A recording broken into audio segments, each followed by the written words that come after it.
So now we're going to get into measuring sensation and perception, or really measuring perception, the approaches and the measurements that are used. I'm going to start out with a few of the really different overarching approaches. There are three more overarching approaches to examining the perceptual process, or really measuring perception.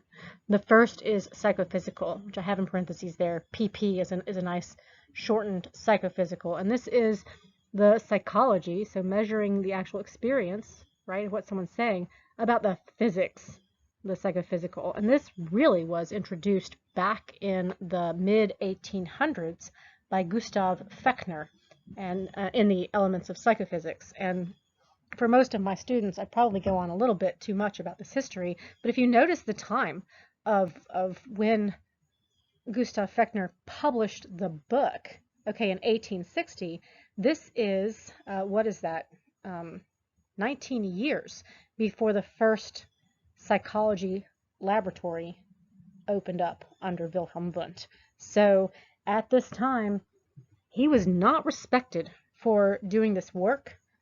He was looked at as doing work that there was no reason to think that we should be able to measure anything about psychology. And so the psychophysical measures originally referred to quantitative methods because it was a pretty hardcore science, actually, because he was manipulating very specifically the physics and looking at that relationship between the stimuli, the physics, and then asking people about their perceptions. When do you actually perceive this light or perceive this sound? So the psycho part of psychophysics.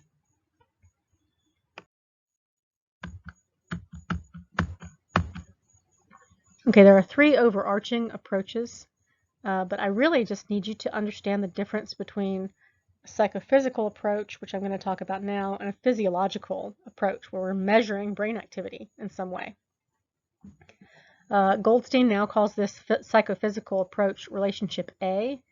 I don't care about that, but just so if you're looking along in the book and trying to find where we are, he used to call it PP. That makes more sense to me, but the nomenclature is not important. What's important is that this is a psychophysical measure where we're manipulating specifically the stimulus and we're measuring perception. So one example might be we ask an observer to tell us the orientation of the lines in a grading pattern. So if you're looking at the picture on the right, the grading pattern on the bottom right, we can see that those are vertical lines, and there are the lines are pretty thick or wide, and that there's a lot of contrast. We go from black to white. Okay, they're very easy to see. If we move along that bottom row, okay, we get to some more narrow, and then we also get lower contrast. So if we're all the way to the bottom left, now we have some oblique lines. They're of lower contrast and they're somewhat narrower, but we can see more narrow in the middle. If you look in the back row, for me, I see no lines. Okay, so if you see any lines in those back grading patterns, then your eyes are much better than mine. So we would show people these kinds of grading patterns, and we can vary them in their orientation, right? And ask the people, what orientation are you seeing? And on the bottom right, we would say vertical.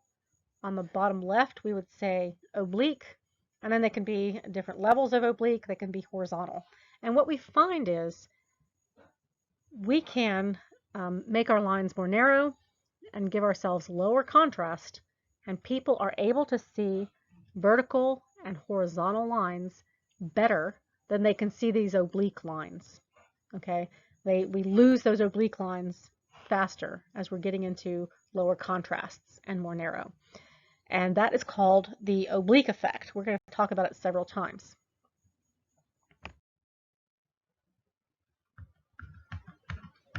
The second of these three approaches is a physiological measure, which Goldstein used to call pH1, and in a way that made more sense to me, but just knowing that the difference between psychophysical and physiological is fine with me. He now calls this relationship B, so if you're following along in your textbook, that's what it's now called. And this is the relationship between the stimulus and physiological processes. So an example is we might measure how lines of different angles affect brain activity. And so if we're showing those kinds of grading patterns to, in this case, in this example or picture is a ferret, and we're measuring brain activity at the visual cortex, what we see is those vertical and horizontal lines, we see more activity across the visual cortex than we do for the oblique lines. Again, a different measure, a physiological measure of the oblique effect. And to continue those approaches, so another physiological approach, which he used to call PH2, he now calls relationship C, which is, if you're just keeping along in the book, just knowing that these are different physiological approaches is fine. Now, this is the measure between physiology and perception. So we're actually getting some measure of perception. And of course, necessarily, this is actually the sort of what we're looking for, because the stimulus has to be in there for us to ask about perception and to measure physiology. So this is really getting at the overarching relationships between everything. And in this example, so we might measure a person's brain activity while they are making judgments of line orientation. And of course, we used to use the first physiological approach much more often before we got these sophisticated techniques for looking at brain activity and imaging the brain. But now we can have people go in and look at these grading patterns, tell us when they are perceiving the lines and when they are not.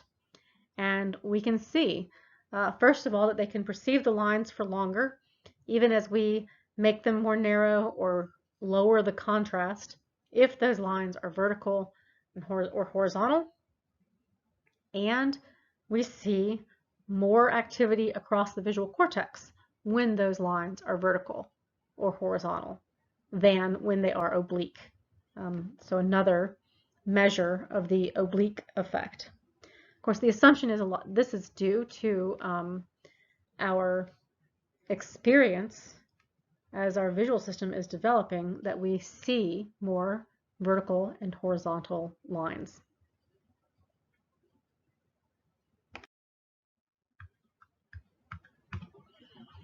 The goals of all of these approaches are to, 1, explain the physiology behind how we perceive, 2, explain how brains and neuronal processing create our perceptions of the world, and 3, also to explore the cognitive influences on perception.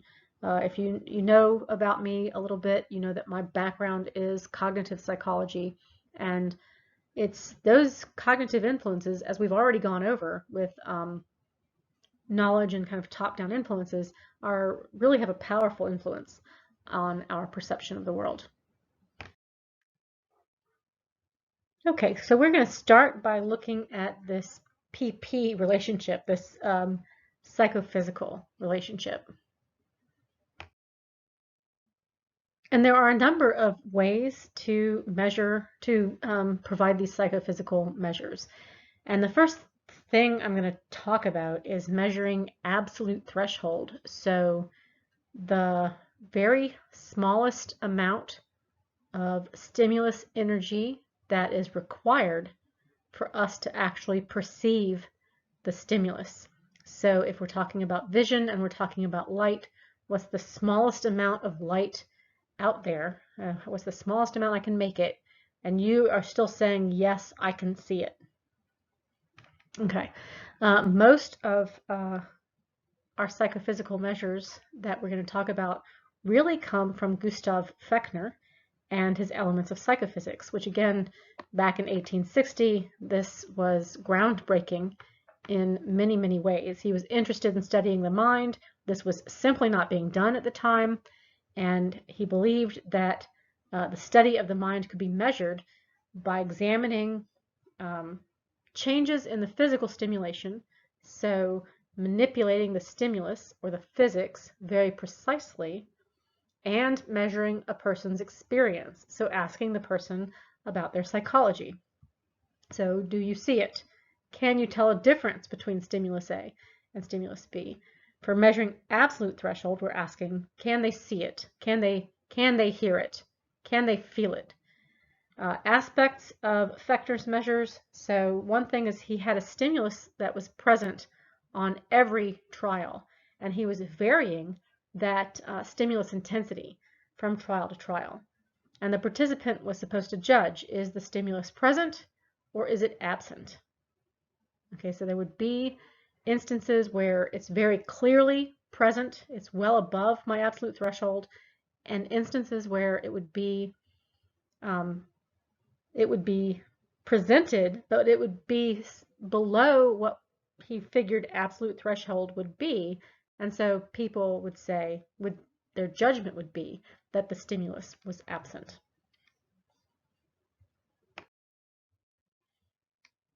And you can gloss over this if you want to. You don't need to know any absolute thresholds, but I think they're really fascinating, and I hope that other people do too.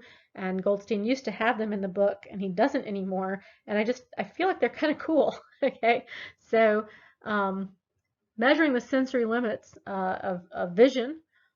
So if we look at absolute threshold, what's the smallest amount of, let's say, light that we can see? Well, we can see stars at night, which is, they're pretty far away. We can apparently see a candle flame 30 miles away on a dark, clear night. That seems inconceivable to me, but you might ask, how do you feel about that? Hearing, we can hear a ticking watch 20 feet away. For me, I find ticking watches and clocks very noticeable, and so I feel like, okay, I agree with that with me. I don't know. I mean, obviously, these are averages across many, many people, but that seems reasonable. For taste, we can taste a teaspoon of sugar in 2 gallons of water. I have no feeling about that one. For smell, we can smell a drop of perfume in 3 rooms. That one, I have serious issues with smell, and especially with perfume, so yes, I believe it. I've had one student write about how her choir teacher would kick them out of choir if they were wearing any perfume, and she would say, sometimes I would just put 1 drop on in the morning and she'd kick me out. And so yes, we have that very low absolute threshold, in my opinion. But obviously, again, averaged across people. And you can ask, how do you feel about that? For touch, apparently we can feel the wing of a fly falling on our cheek from a height of 3 inches. I've never tried that one, so I have no idea about that one. But you can see, again, how do you feel about that? So I'm going to start with these classical psychophysical methods for measuring absolute threshold. And I'm going to start with the method of limits. So if you look over at the figure to the right, keep in mind these are made up values, and so I think I changed them slightly in the next figure just because I was having a problem with PowerPoint. But we're going to pretend that this is the intensity that's required for you to hear a tone, like a beep, okay? Where it goes from 95 to 96, 97, 98, 99, 100, 101, 102, 103. The method of limits does this real systematically ascending or systematically descending. So let's just say I start well above what I know your absolute threshold, or where basic absolute threshold is. I know you're going to hear this stimulus. I start at 103 and beep, and you hear it and you say yes. 102, yes. 101, yes. 100, yes. 99, yes. 98, no. No, you don't hear it. So I stop and I take that 98.5, so actually the average of 98, 99, where you went from yes to no, I take that as a crossover value. Okay, the next time we're going to do another measure. We're going to start down below the absolute threshold where I know you are not going to hear the stimulus. So down there at 95, I play the stimulus, you say no, 96, no. 97, no. 98, no. 99, no. 100, yes. Yes, I hear it this time. Okay, so now we're going to take that 99.5 as the crossover value. Next time I'm going to start well above your absolute threshold of hearing. That's something I know you're going to hear. 103, you say yes. 102, yes. 101, yes. 100, yes. 99, yes. 98, yes. 97, no. Oh, okay, this time 97.5 is the crossover value. And you can see how this goes. We do this for several trials. Again, starting where either I know you're going to hear it and systematically descending until you say, no, I don't hear it, or starting where I know you are not going to hear it and then systematically ascending until you say, yes, I hear it. We get those crossover values over several trials, and then we take the mean of those crossover values. So we average across those crossover values to get, in this case, the mean is 98.5. Okay, and this is, again, these are, just so it's really clear, these are arbitrary values. I'm pretty sure we're up near the threshold of pain. So this is not, these are just made up values that are easy to look at. So that's the method of limits with that systematic ascension and systematic descension. The method of adjustment is the fastest method. This is really just asking somebody, usually it is the participant actually controlling the dial or the knob. So when like you're controlling the volume on your stereo, and they control that beep sound and they'll start up pretty high and then go down and down and down until they don't hear it. And we'll take the measure. We'll start them down pretty low and then they'll go up and up and up until they think they just hear it. And we'll take the measure. And again, we're going to do that over several trials. And then we're going to take the average. But this is the fastest method. And you might think of it as a quick and dirty kind of measure. And if I'm not interested in individual abilities and I'm really just looking for an overall average, I'm looking across a lot of people, the method of adjustment works pretty well, but it's not particularly accurate for looking at individual abilities. It is the fastest. The third is the method of constant stimuli. And this is the most accurate method of, the most accurate psychophysical method for looking at absolute threshold. This is the presentation of stimuli between 5 and 9 intensity differences. So if I count them right, I'm not going to count them. So between, let's say, 96, 97, 98, 99, 99, 100, 101, 102, 103, 104, let's say. So somewhere, some number of those. We're going to choose those 7, I'm sorry, well, it's usually 7, so somewhere between 5 and 9 differences in intensity. And now we're going to present them randomly. And if you've taken a psychology class before where you're talking about anything about research methods, randomness is awesome. Randomness in our lives is kind of fun if you like that kind of thing. I really love those MP3 players that play the songs randomly. But regardless, in the scientific world, randomness is really important because now there isn't this kind of anticipation. With the method of limits above, it's even better if you don't start always at 103, if you vary your starting point to some extent, because people will start to anticipate, oh, it's after 6 trials that I say no. And so now that anticipation is influencing their perception, and we don't want that. And even with kind of varying that a bit, there's this, the method of limits is really good and it's more accurate than the method of adjustment, but the method of constant stimuli is truly the most accurate because there is this random presentation of somewhere between 5 and 9 different intensities, and then we figure out their absolute threshold by taking this place where they're at about 50% accurate. And I'm going to show this on the next slide. So here is my, it's not such a great figure, but I'm actually pretty proud of putting it together. It wouldn't let me go up to 100% accuracy without adding that 120. But so we're talking about accuracy. It's only going to go up to 100. And then, so accuracy is on the y-axis, intensity is on the x-axis, and I'm using the same numbers, kind of close to the same numbers as before.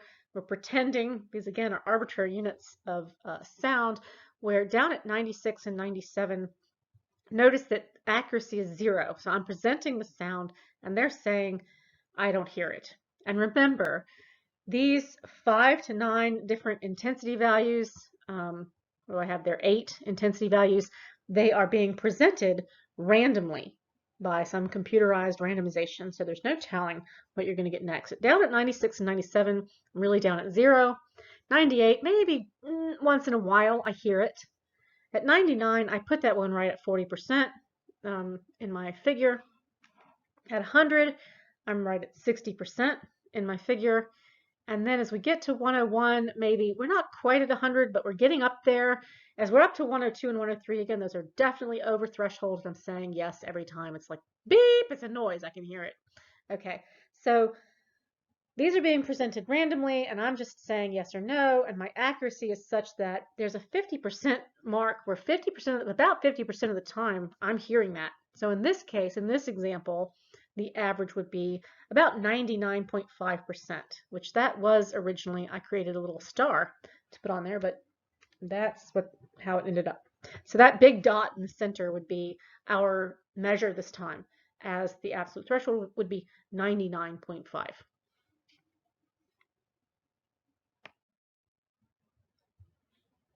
Okay, as I said, the absolute threshold is the lowest amount of stimulus energy where we can still detect that stimulus.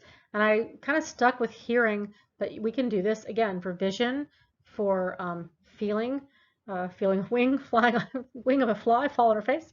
What's the smallest amount of stimulus energy for us to detect it? Now we're also going to talk about the difference threshold. The difference threshold is a question about discriminating between two different stimuli and being able to say, yes, these two stimuli are different from each other, or no, they still feel like they're the same. Even as we change something and we give a little bit, so usually I give the example of a weight in the left hand and a weight in the right hand, and they're the same, they're saying yes, they're the same. We can add a little bit of weight to the right hand, and they might still say yes, they feel the same, right? And then we add a little bit more weight to finally where they're saying, okay, those feel different.